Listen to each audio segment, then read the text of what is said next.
রাতের আকাশ মানেই তারার ঝলক আর পৃথিবীর বিশ্রামের সময়। এই নিস্তব্ধ রাতে পৃথিবী দিনের বেলা শোষিত তাপ মহাকাশে বিকিরণ করে শীতল হয়ে থাকে। ঠিক এই স্বাভাবিক প্রক্রিয়াকেই কাজে লাগিয়ে যুক্তরাষ্ট্রের ইউনিভার্সিটি অফ ক্যালিফোর্নিয়া ডেভিসের প্রকৌশলীরা তৈরি করেছেন এক অভিনব আউটডোর ইঞ্জিন, যা রাতের আকাশকে ব্যবহার করে শক্তি উৎপাদনের সক্ষমতা দেখিয়েছে। গবেষণাটির নেতৃত্ব দেন বিজ্ঞানী জেরেমি ম্যান্টে এবং ফলাফল প্রকাশিত হয়েছে সায়েন্স অ্যাডভান্স জার্নালে।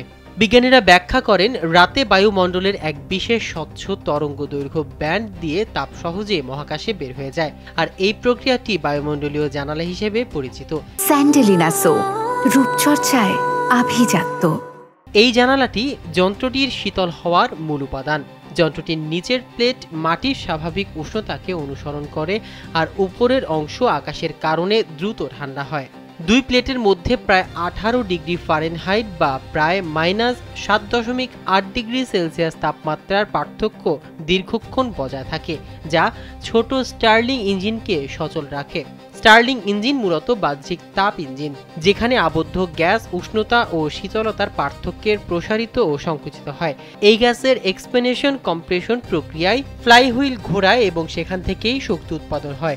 বিজ্ঞানীরা ভবিষ্যতে এই প্রযুক্তিকে গ্রিনহাউস ভবন বা রাতের বেলা স্থিতিশীল বায়ু চলাচলের মতো প্রয়োজনে ব্যবহার করার লক্ষ্য দেখছেন।